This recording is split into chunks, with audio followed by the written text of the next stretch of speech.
Assalamualaikum warahmatullahi wabarakatuh. Kembali lagi di channel aku. Terima kasih udah klik video ini. Jangan lupa subscribe dan aktifkan lonceng notifikasinya supaya tidak ketinggalan video-video menarik dari channel ini.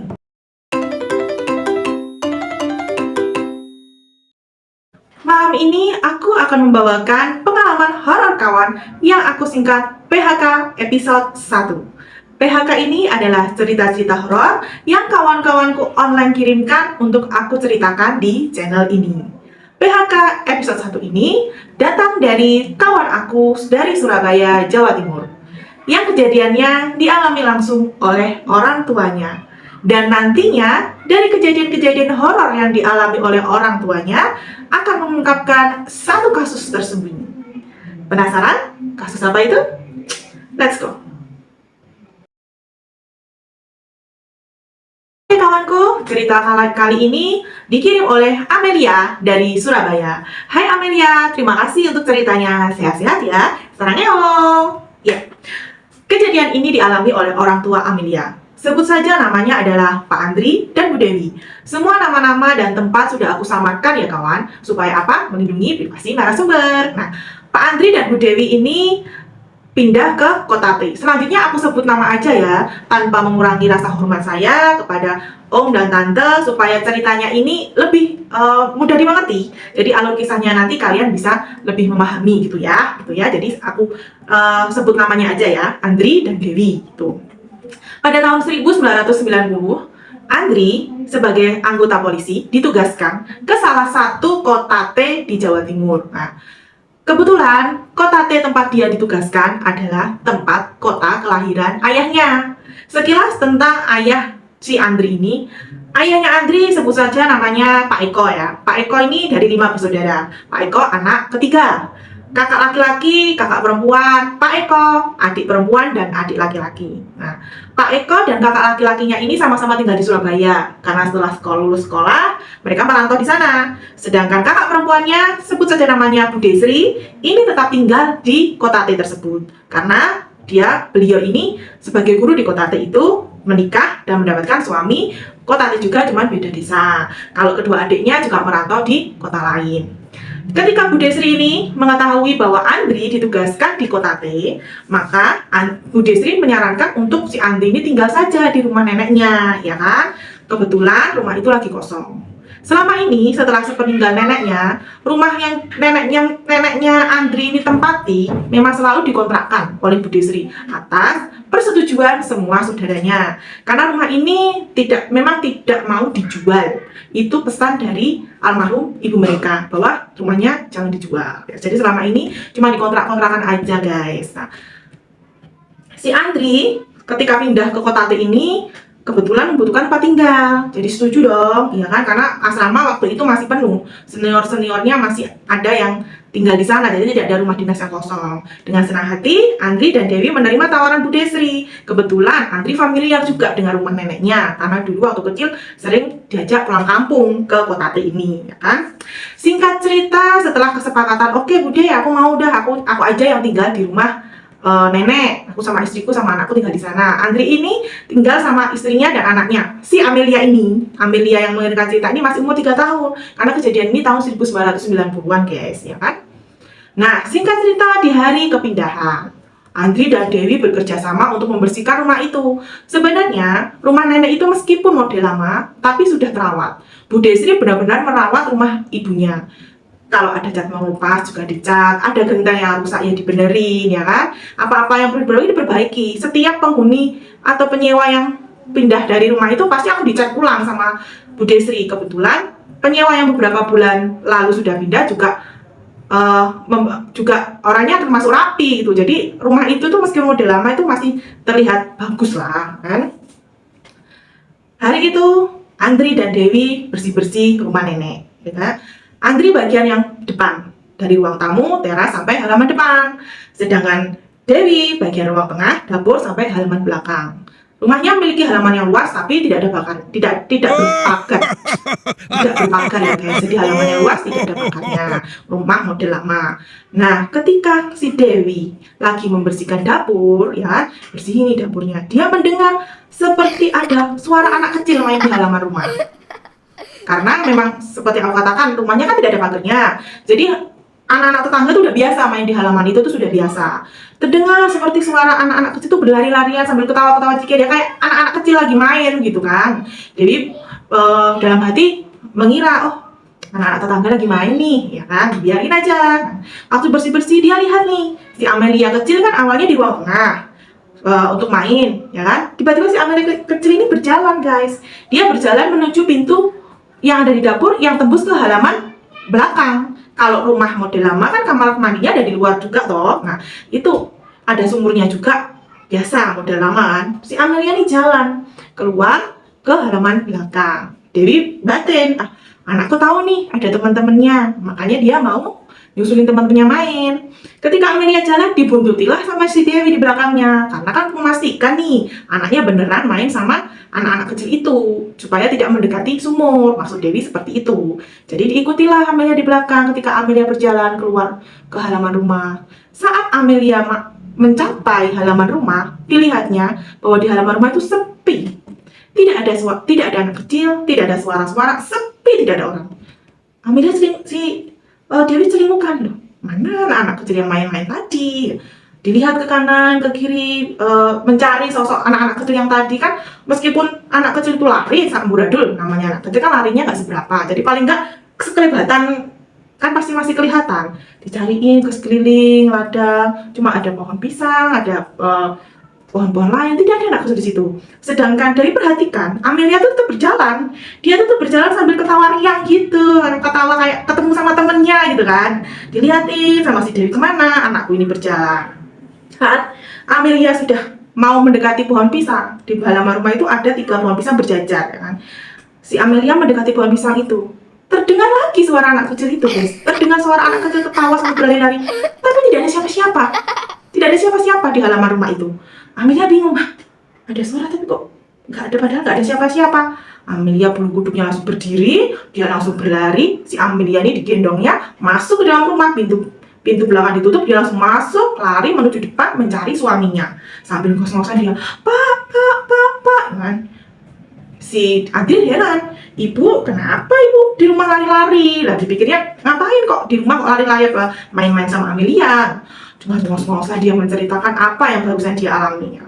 Tapi Andri menenangkannya. Sudah bu, mungkin capek. Udah yuk kita istirahat dulu, yuk kita makan-makan. Gitu, kata Andri menenangkan istrinya. Istrinya pun juga ngerasa, oh apa iya ya, mungkin aku rumon-rumonen. Dalam bahasa Jawa rumon-rumonen itu kayak dengar-dengar selentingan suara gitu loh, guys. Jadi rumon-rumonen kalau orang Jawa ngatainnya. Oh, apa mungkin aku rumon-rumonen ya pak? Iya, sudah yuk istirahatlah. Istirahatlah mereka masuk ke dalam rumah, ya kan? Hari itu, kejadian siang itu sudah dilupakan nih sama si Dewi. Berjalan sampai sore hari. Di sore hari menjelang maghrib, posisinya Andri ada di ruang tengah bersama dengan Amelia. Andri nonton TV, Amelia lagi main di bawah sofa. Sedangkan Dewi lagi masak nih di belakang di dapur, kan menyiapkan pemakan malam, ya kan? Ruang tengah sama dapur itu bentuknya los ya. Memang ada sekat kayak gapuro gitu loh, kayak gapuro kayu, kayak palang pintu tapi bukan pintu, jadi cuma palangnya aja gitu loh guys, tapi luas gitu loh. Bisa bayangin ya, ada patung itu luas, jadi dari dapur pun bisa melihat aktivitasnya di ruang tengah. Begitu juga yang di ruang tengah bisa melihat aktivitas yang ada di dapur, karena kan memang los, pintunya itu los semua, tidak pintu kecil sih, tapi pintu besar, gerbang besar ini kan. Nah, si Dewi lagi masak nih, tak. Tiba-tiba Dewi mendengar ada perempuan yang nembang. Merinding aku sih kaget. Perempuan nembang. Nah, Dewi pikir, oh itu acara TV yang ditonton oleh suaminya. Kan memang ruangannya los, jadi otomatis suara TV terdengar sampai dapur. Nah, suaranya enak banget, sindennya nyanyinya lembut gitu kan. Nah, penasaran nih si Dewi, nonton apa sih suamiku, acara apa sih, ya kan? Menolehlah si Dewi ke arah ruang tengah, dilihat nih, nah, waktu dilihat acara TV yang dilihat suaminya itu bukan acara sinden atau wayang, tapi acara berita. Nah, Dewi bingung loh, suara TV-nya berita, tapi kok ada suara perempuan nyinden, ya kan? Mencarilah si Dewi ini asal suara itu, penasaran dia, suara apa sih ini? Akhirnya dia mencari suara itu, dilihatin sekeliling dapurnya, ya kan, dilihat sekeliling dapurnya. Saat dia menoleh ke jendela dapur yang menghadap ke halaman, Betapa kagetnya. Di sana dia melihat kepala wanita dengan wajahnya rusak dan mata melotot, tapi dengan senyum yang sinis dia nembang.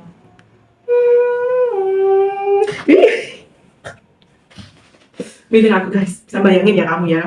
Langsung seketika itu Dewi menjerit, astagfirullahaladzim, dan pingsan. Ya.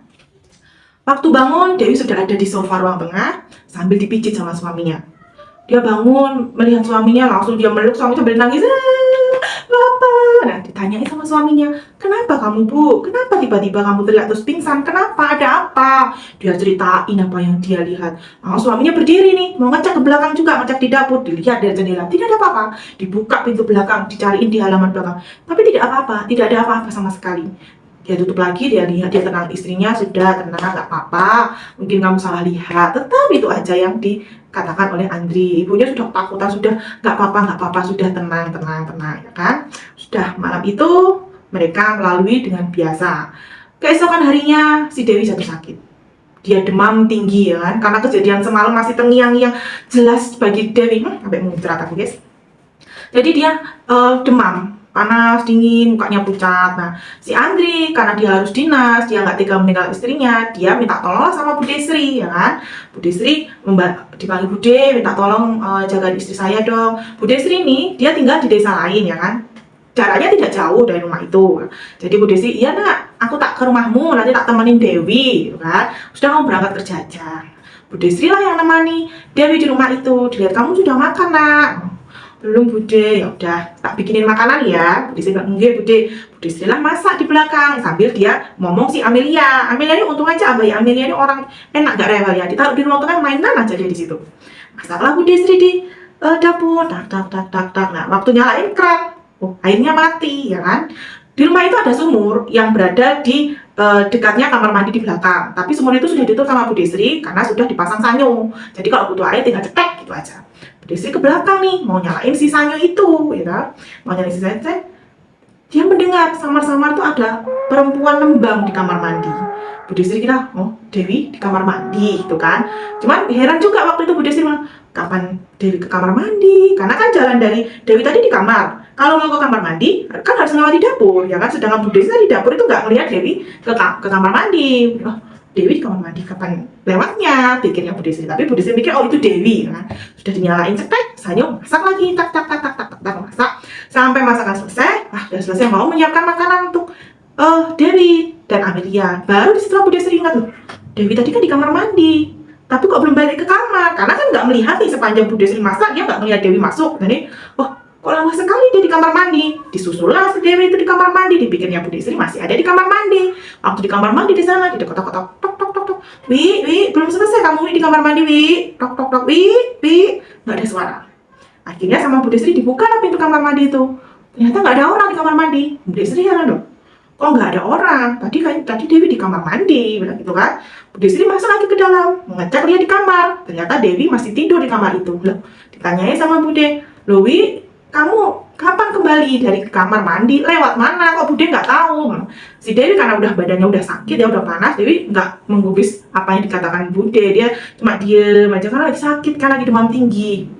Bu Desri sendiri, oh ya sudah mungkin tadi udah lewat, aku aja nggak tahu gitu kan. Yes, ayo Wi makan dulu Wi. Tapi si Dewi ini nggak bisa makan. Dia mau masuk 2 suap itu sudah mual, udah nggak mau makan. Akhirnya Bu Desri kasih tahu nih si Andri kan siang pulang makan siang. Karena kan jarak polsek tempat dia bertugas sama rumah nenek yang dia tempat ini emang nggak jauh. Jadi kalau mau makan siang pulang, istirahat siang dia pulang. Dia kasih tahu, Andri, istrimu bawa aja ke puskesmas. Kayaknya dia lemes, dari tadi belum makan, kan? Ya sudah, sama Andri pun dibawa deh si Dewi ke puskesmas buat periksa. Karena Dewi udah pucat, udah lemes, dibawa ke puskesmas. Ketika diperiksa, Dewi harus opname, ya kan? Harus diinfus ini Pak, soalnya nggak bisa masuk makanan. Ya sudah, mau nggak mau, Dewi hari itu di opname. Nah, si Andri ngabari, Bude, istriku harus opname gitu kan. Oh iya, Amelia biar sama aku. Nah, Bu Desri bawa Amelia pulang ke rumahnya. Otomatis rumah itu kosong. Di sore hari, Andri keinget nih, rumah aku nggak ada orangnya, jadi lampu belum dinyalain ya kan. Niatnya, dia pulang dari puskesmas itu, mampir dulu lah ke rumah untuk bawa baju-baju buat istrinya. Tadi kan belum sempet bawain baju. Pulanglah si Andri itu ke rumah. Saat dia masuk halaman rumah, rumah kan belum dinyalain lampunya, masih gelap.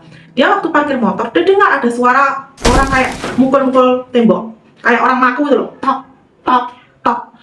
Andri heran, suara apa itu, ya kan? Loh, kok aneh? Jangan-jangan ada orang masuk. Bergegas Andri masuk ke rumah, dibuka rumahnya, dinyalain pintu sampai dinyalain lampu ruang tamu, cekrek, nggak ada orang. Di ruang tamu nggak ada orang. Masuklah lagi di ruang tengah, dinyalain lampu, cekrek, nggak ada orang. Loh, kok nggak ada orang, ya kan? Oh, mungkin aku tadi salah dengar. Perasaannya sih Andri. Masuklah dia ke kamar buat beresin baju-bajunya, beresin baju-baju istrinya, apa perlengkapannya diberesin. Dirasa udah cukup, dia bawa tas itu, nenteng tas, ditutup lagi, mau hendak keluar kamar. Saat mau melangkah mau keluar kamar nih kerah bajunya dia bilang, ada yang seperti ada yang narik gini. Ya dia mau bilang, tarik gini. Si Andri heran, dia menoleh dong ke belakang, nyari siapa yang narik aku. Tidak ada siapa-siapa, tapi ini kerahnya masih ditarik gini guys. Terus akhirnya dia dengan suara yang tegas dia ngomong, aku mau ngambil baju istriku, sudah gak usah ganggu. Nah, berani juga si Andri yang ngomong gitu ya. Gak lari aja, ya polisi ya guys ya. Akhirnya dilepas ini kerahnya, dilepas. Oke, sudah selesai nih. Andri keluar kamar, habisnya matiin lampu kamar, keluar. Tapi tidak sampai di situ. Saat dia mau, kan ini kamar nih, dia keluar kamar. Nah, kamar kan langsung menuju ke ruang tengah. Tadi kan aku bilang kan ya, ruang tengah sama dapur ini kan tegak lurus. Jadi kita mau keluar kamar, dari sudut mata Andri, dia kayak melihat ada seseorang di dapur, ya kan? Siapa yang ada di dapur, ya kan? Lampu dapur belum dinyalain dari ini. Loh, siapa itu? Menolehlah si Andri ke dapur. Nah, ternyata apa yang dilihat Andri? Andri melihat ada sosok perempuan dengan wajahnya rusak, rambutnya panjang, memakai baju seperti baju kebaya itu, tapi rambutnya ini panjang teruntal, mukanya rusak itu, sambil menari-nari.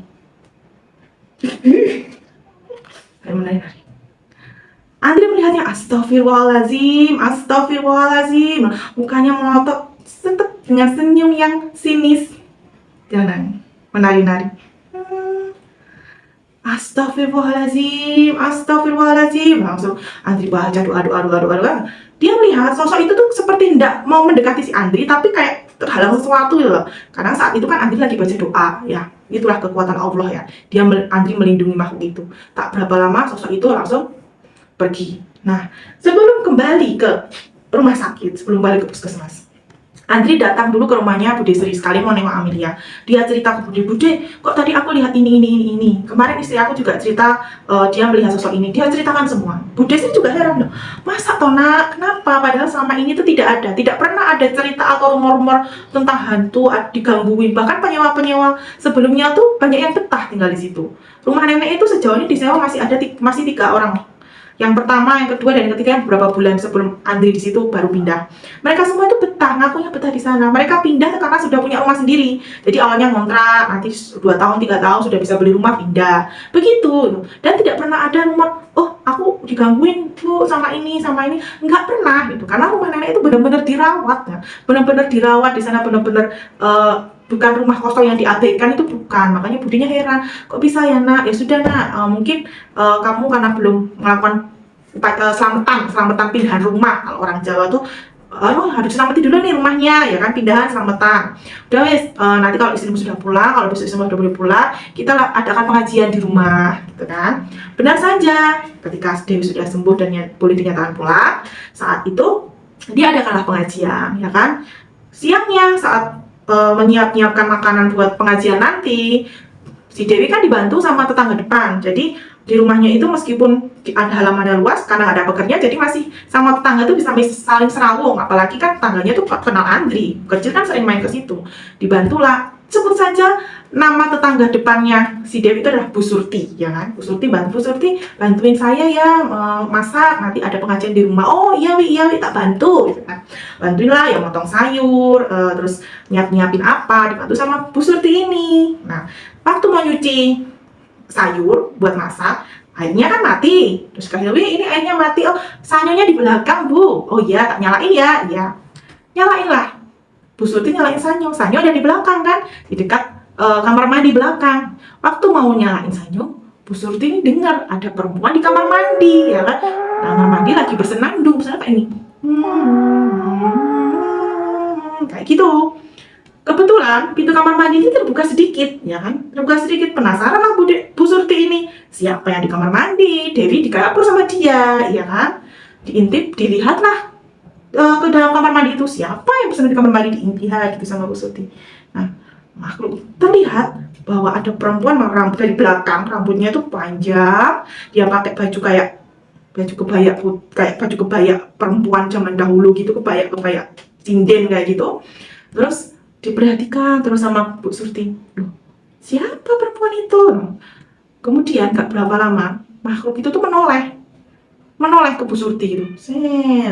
Bu Surti langsung shock dan dia langsung lari masuk ke rumah. Lari tuh sambil keringetan gitu kan. Ditanyain sama Bu Dewi, kenapa Bu, ada apa?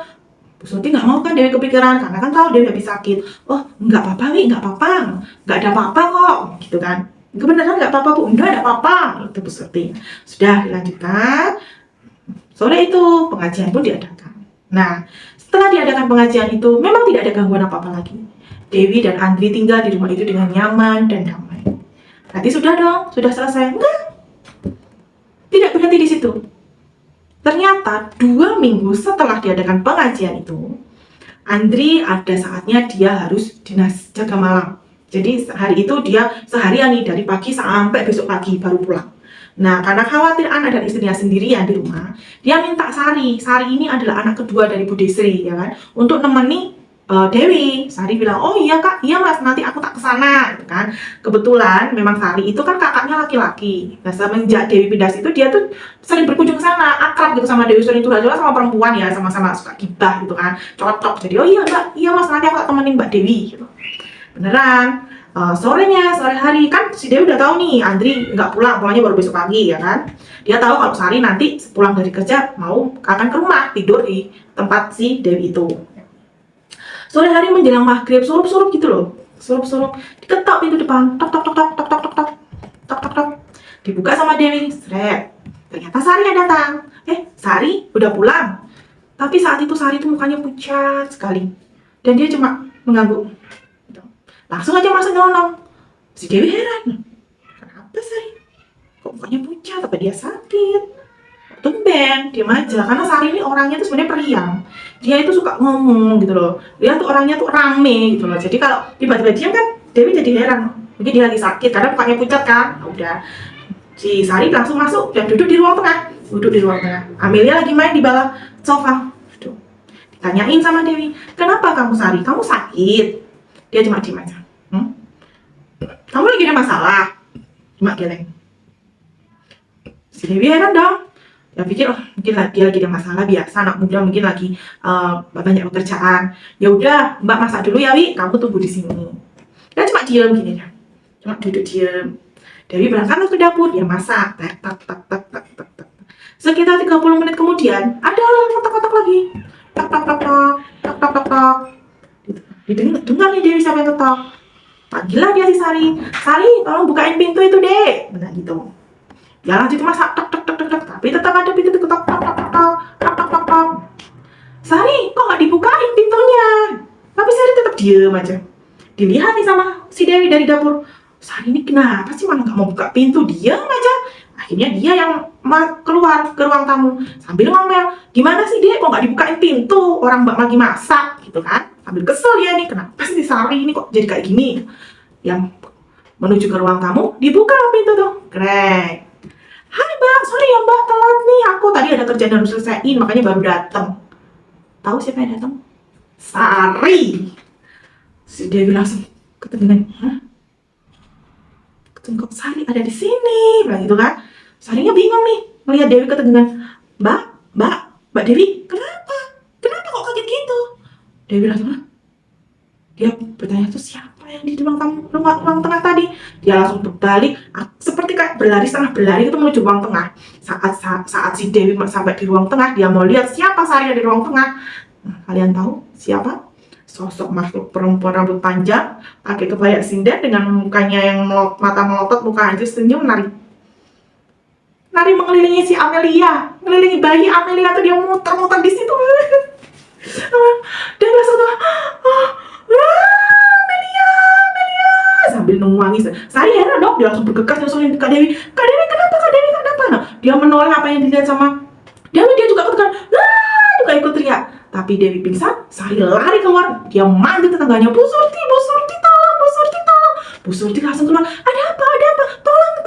Nah, Bu Surti, saat itu ada suaminya juga, sebut saja suaminya Pak Eko juga ikut, sama satu anaknya Pak Eko dan Bu Surti nih, panggil aja namanya Mas Ali ya. Dia langsung masuk ikut si Sari, dia lihat di situ si Dewi lagi pingsan, sama Amelia nangis, digendong Amelia tuh sama si Sari. Terus Mas Ali dan Pak Eko itu ngangkat Dewi ke atas sofa. Ditanyain, kenapa, ada apa Sari, kenapa kok jadi begini, ada apa? Sari menceritakan apa yang dia lihat sama si Dewi lihat, ya kan. Terus wah, langsung itu si Dewi memanggil orang tuanya, Bu Desri sama Pak Dek datang saat itu. Sari menceritakan apa yang dia lihat. Semua orang heran, kenapa bisa begini tuh, kenapa gitu kan. Si Dewi ini masih pingsan, dia belum bangun. Akhirnya si Sari bergegas nih manggil Andri ke kantornya. Dia ngomong, Mas, Mbak Dewi pingsan Mas, Mbak Dewi pingsan, kenapa? Ayo pulang dulu Mas, pulang dulu. Nah, Andri pun mau nggak mau dia harus izin dong, karena istrinya kan pingsan nih. Mau nggak mau dia harus izin. Dia pulang, dia lihat istrinya benar-benar sudah lemes di atas sofa, ini lemes, udah nggak sadarkan diri gitu. Kenapa Sari, ada apa? Sari cerita apa yang dialaminya, apa yang dilihat tadi ya, apa yang dilihat. Terus si Andri bilang itu lemes, kenapa, ada apa Bude, kenapa kok makhluk itu masih datang. Bude sendiri juga bingung, siapa sosok itu, kenapa kok tiba-tiba rumah nenek ini jadi berhantu, ya kan, rumah yang awalnya baik-baik saja. Nah, disitulah Bu Surti akhirnya buka suara. Tahu kan Bu Surti? Bu Surti ada tetangga yang di depannya rumahnya Dewi itu loh. Nah, dia tanya, Bu Sri, mohon maaf ya, sebenarnya kemarin itu waktu saya bantu-bantu di sini, saya juga mengalami hal yang sama. Saya lihat ada perempuan bersendalung di kamar mandi belakang, gitu kan. Loh, iya Bu Surti, kenapa Bu Surti nggak bilang? Ya, saya nggak mau Dewi khawatir, karena kan Dewi habis sakit, kayak gitu. Tapi saya sebenarnya mengenali wajah dari wanita itu tuh, saya nggak asing. Siapa Bu Surti? Tanyain kan. Ibu inget nggak orang yang menyewa terakhir di rumah ini, bilang gitu. Oh iya, itu Mas Ilham namanya. Waktu nyewa di sini kan Mas Ilham itu sama istrinya kan, Bu? Oh iya, dia memang tinggal di sini sama istrinya. Kalau nggak salah Mas Ilham itu bilang dia punya kayak semacam sanggar gamelan gitu loh, sanggar gamelan. Jadi dia ikut pertunjukan wayang, nanti dia disewa. Nah, istrinya ini adalah sinden, salah satu sinden yang ikut di grup gamelannya si Ilham ini. Nah, itu Bu, yang heran adalah beberapa bulan sebelum Mas Ilham itu pamitan pindah, saya tuh nggak melihat istrinya, bilang gitu. Loh, masa sih Bu nggak lihat sama istrinya? Enggak Bu, saya nggak lihat istrinya. Biasanya saya lihat lah, memang Mas Ilham sama istrinya jarang keluar, tapi paling nggak untuk belanja sayur di tukang sayur gitu, atau sekedar nyapu-nyapu di teras, saya biasanya lihat. Tapi beberapa bulan sebelum mereka pindah tuh saya nggak lihat. Bahkan sampai hari kepindahan Mas Ilham tuh pun saya sempat melihat bahwa Mas Ilham itu pindah dari rumah itu sendirian, katanya begitu. Nah, wanita yang saya lihat di kamar mandi waktu itu adalah istrinya si Ilham ini, si Wina. Nama istrinya ini Wina. Si Wina, mukanya tuh muka Wina. Makanya saya sempat kaget, saya sempat shock. Kenapa Wina ada di situ? Padahal kan harusnya dia sudah pindah. Itu. Cuman kok Wina akhirnya jadi sosok hantu yang mengganggu Mas Andri sama Mbak Dewi. Itu yang saya tidak tahu, Bu.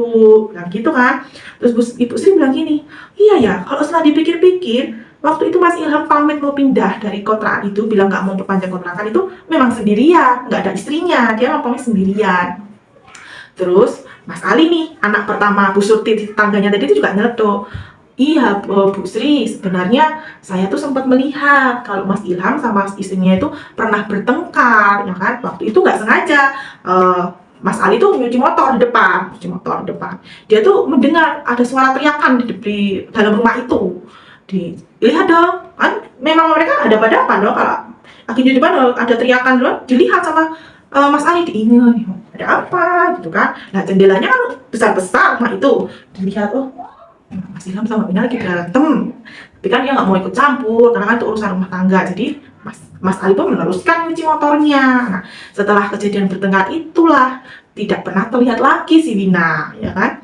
Nah, di tengah-tengah percakapan mereka membahas Ilham sama Wina penyewa itu, tiba-tiba Dewi itu bangun. Dewi yang tadinya ini, dia langsung menoleh ke Bu Destri, Bu Surti, Pak De, Sari yang berkumpul lagi membahas si Wina itu. Dia langsung noleh tuh, nangis dia. Mereka heran, Dewi kamu kenapa? Mas Ilham gitu. Ternyata Dewi kesurupan. Langsunglah Bu Desi, bukan Dewi ini bukan Dewi ini. Langsung dia ngomong, tolong Mas Ali panggilkan Ustadz Salman. Di kampung itu ada yang namanya Ustadz Salman, dia pengurus pondok pesantren di situ dan sudah biasa meruqyah orang-orang di situ, ya kan, meruqyah orang-orang, bantu orang-orang yang punya gangguan-gangguan gaib. Pergilah Mas Ali, manggil Pak Ustadz, manggil Ustadz Salman itu. Si Dewi masih nangis, Mas Ilham, gitu. Terus dia nangis terus karena kesurupan. Si Dewi kesurupan nangis terus itu. Nggak berapa lama Ustadz Salman datang, ya kan, datang dilihat, Pak, tolong Pak Ustadz, kayaknya Dewi kesurupan. Dilihat sama Ustadz, tolong saya ambilkan air. Oh iya, ambilkan air. Setelah air itu dibaca doa,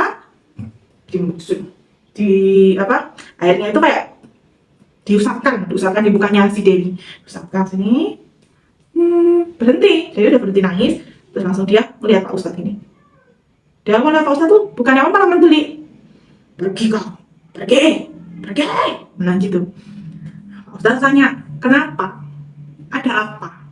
Kenapa kamu mengganggu penghuni rumah sini? Apa salah mereka? Tanya begitu sama Ustadz Salman. Malah nangis lagi si Dewi. Mas Ilham, gitu lagi. Kenapa? Ditanyain. Kenapa dengan Ilham? Ditanya gitu kan.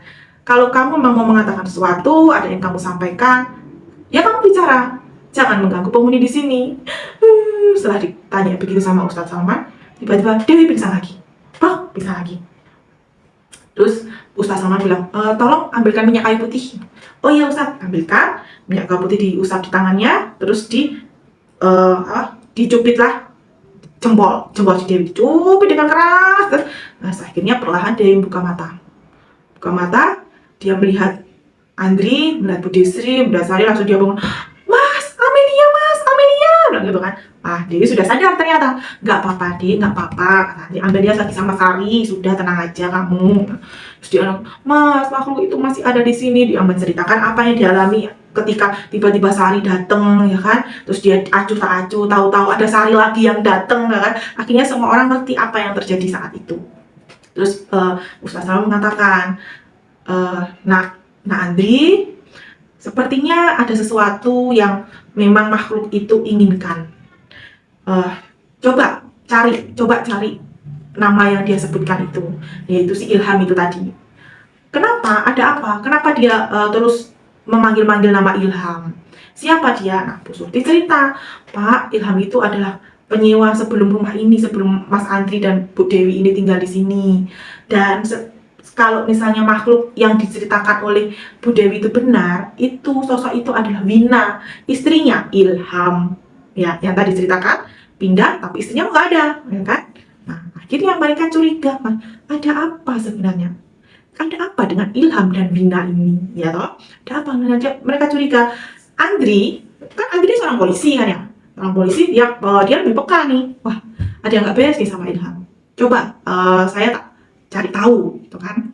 Dia coba cari tahu nih ke kantornya, tanya ke senior atau tempat kerjanya yang memang sudah lebih dulu dinas di polsek itu, ya kan? Dinas di polsek itu. Ternyata seminggu sebelum kejadian si Dewi ini didatangi lagi makhluk itu sampai akhirnya dia pingsan seperti itu, ada seorang keluarga yang melaporkan hilangnya seorang wanita berwarna Wina, ya kan? Terakhir dia dengar kabar Wina itu pindah di kota T, tapi kok nggak pernah bisa dihubungi, terus nggak pulang. Katanya keluarga itu tuh sempat ke rumah ini, tapi dilihat sudah bukan Wina yang tinggal di sini. Makanya dia laporan ke polsek, anak saya Wina dulu tinggal di sini kok sudah lama nggak ada kabar, sudah hampir 5 bulan tidak ada kabar. Nah, setelah mereka curiga ada apa, kenapa, kemana Wina ini pergi, ya kan? Nah, usut punya usut, usut punya usut, usut punya usut, si Andri memutuskan pasti ada sesuatu yang disembunyikan di rumah ini. Tidak mungkin makhluk itu masih ada di rumah ini kalau tidak ada apa-apa, ya kan? Mereka memutuskan untuk mencari di sekeliling rumah ini. Entah apa yang mencurigakan mereka cari. Bu Desri, terus kemudian Pak D, Bu Surti, Pak Eko, Mas Ali, semua yang membantu mencari sesuatu di rumah ini. Nah, saat mereka mencari sesuatu, sampailah mereka di halaman rumah, Bu Sri ini heran. Dan ini, Andri, kamu yang nanam pohon pisang itu? Nah, Bu Sri kan yang merawat rumah itu kan Bu Sri. Otomatis Bu Desri ini hafal dong letak-letak apa-apa yang ada di rumah itu. Loh, bukan Bu De, pohon pisang itu sudah ada. Saya pindah sini sudah ada, bilang gitu. Rasanya Bu Desri nggak pernah nanam pohon pisang itu. Oh, apa mungkin pohon pisang itu tumbuh sendiri ya? Mungkin tetangga yang menanam di situ. Cuman insting kepolisiannya Andri itu langsung mencuat. Dia lihat posisi si pohon pisang ini kenapa berjajar, seperti memang ditanam sama seseorang, sengaja disejajarkan gitu loh, karena benar-benar sejajar pohon pisang itu. Nah, dia tanya lagi, Bu Desri yakin nggak nanam pohon pisang itu? Enggak, Bu Desri, seingat Bu Desri, Bu Desri nggak nanam pohon pisang, nggak pernah nanam apa-apa di halaman ini. Biarin aja apa adanya, apa aja, apapun yang tumbuh di situ. Mungkin itu pohon pisang juga tumbuh sendiri di situ, tuh kan? Nah, Andri curiga, diambillah sekop, digalilah tanah pohon pisang itu, dibantu, Pak tolong dibantu sayang. Dibantulah sama Pak D, sama Mas Ali, sama Pak Eko. Salah tanah. Ketika mereka sudah menggali lebih dalam, tak jauh dari situ ditemukanlah tulang belulang manusia. Siapa? Tebak siapa? Ya, benar. Setelah diidentifikasi dengan ciri-cirinya, semua tulang belulang dikumpulkan, diidentifikasi, tulang belulang itu cocok dengan identitas Wina yang dilaporkan hilang oleh keluarganya. Nah, setelah diidentifikasi tulang ini ya, diketahui bahwa ada luka tusuk di dadanya sebanyak 2 kali. Selain itu ada cekekan, ada lehernya ini dicekek. Jadi kematian Wina dicekek, kemudian ditusuk di dadanya. Dan kecurigaan Andri kepada siapa? Ilham. Nah, kasus inilah yang terungkap, ya kan? Nggak ada yang tahu, semua orang tuh nggak ada yang tahu kalau ada kejadian pembunuhan di rumah itu. Kalau Ilham membunuh istrinya tidak ada yang tahu, ya kan? Setelah waktu berlalu, penyelidikan pun dimulai dan ternyata memang tak lama kemudian Ilham ditangkap. Ilham mengakui katanya dia membunuh istrinya tidak sengaja karena Ilham ketahuan selingkuh dengan salah satu teman sindennya Wina. Karena ketahuan selingkuh dan Wina terus marah-marah, ya kan? Setiap di rumah bertengkar, dia Wina tidak terima dengan perselingkuhannya Ilham ini. Terjadilah malah pertengkaran yang hebat sehingga Ilham emosi tinggi. Dia mencengkik istrinya. Ketika istrinya sudah sekarat, dia menusuk dadanya dengan pisau dapur sebanyak 2 kali. Karena takut ketahuan, dia menguburkan mayat istrinya di belakang halaman rumah beserta pisau itu juga. Dikuburkan itu, ditanami pohon pisang supaya tidak dicurigai gundukan itu seperti kuburan. Dan setelah dia membersihkan rumahnya dengan beres, dia berpamitan pindah ke Bu Desri. Nah, saat itu sama Bu Desri kan, seperti aku ceritakan ya, rumah nenek ini benar-benar dirawat sama Bu Desri. Jadi kalau penyewa udah keluar tuh ya dicat ulang, ya apa-apa yang perlu dibenerin. Jadi karena Bu Desri tidak tahu di situ adalah TKP, ya apa yang perlu dibenerin ya dibenerin, diberesin. Jadinya TKP-nya hilang kayak gitu ceritanya.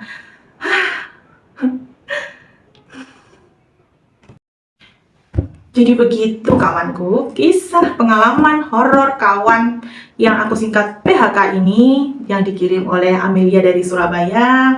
Sehat-sehat ya Amelia, kamu masih kecil waktu itu udah dikelilingi oleh hantu kamu ya kan. Tapi salut untuk Om Andri dan Tante Dewi, sehat-sehat selalu ya Om, Tante ya kan. Kabarnya kalau orang tua ayahnya si Wina ini, Pak Andri ini sudah pensiun ya, karena sudah memang cucu, karena si Amelia itu sekarang udah nikah, udah punya anak 2. Terima kasih sekali lagi Amelia untuk kiriman ceritanya. Kalian yang juga ingin membagikan pengalaman horor kalian, silahkan kirimkan cerita kalian di email yang akan aku tulis di deskripsi. Oke? Sampai di sini dulu pengalaman horor kawan yang bisa aku ceritakan. Sampai jumpa di PHK yang lainnya. Assalamualaikum warahmatullahi wabarakatuh.